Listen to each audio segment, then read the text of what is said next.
Ningetamani kuiona wizara hii kama alivyosema Prof. Watu wanaiona kama ni wizara ya kawaida.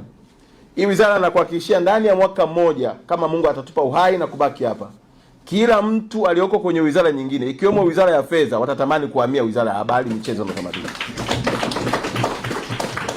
Tunakwenda kubadilisha mpaka namna ya kuvaa. Ukiwa unafanya kazi kwenye wizara hii unavaa vibaya nje ya geti. Kwa sababu watu wote wenye hela wako wizara nini? Matajiri wote wako kwenye wizara. Celebrity wote nchi duniani wako wapi? Watu wanatumia magari kama ni Bugatti, Porsche Cayenne, G-Wagon wako wapi?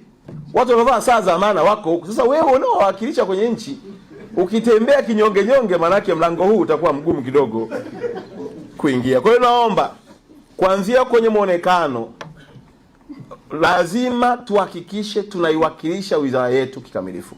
Na natamani watumishi wote mlioko hapa na ambao hawako hapa watembee kifua mbele ya kwamba wizara yao ni namba moja kwa kila kitu. Sisi ndio wale watu ambao mtu wa madini akishapata hela anakuja huku. Mtu wa madini akipata hela, mtu wa maliasili akipata wateja kule anakuja wapi? Yaani matumizi yote yako wapi? Yako huku. Hata wale ambao walikuwa hawana hela wanawatamani watu wa huku, wakipata hela wanaanza kuwawinda. Wakiwa hawana hela hawezi kuwatafuta. Nafikiri nikisema hivyo mtakuwa Lakini sambamba na hilo, Mungu akituwezesha, Mheshimiwa Katibu Mkuu, vijana wengi wa taifa hili wamejiajiri kwenye habari, hasa online TV na wanaotumia mitandao ya kijamii.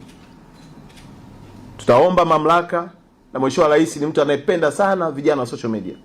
Na mtakumbuka alivyoingia madarakani alihakikisha kwamba anawapa nafasi mjipatie ajira.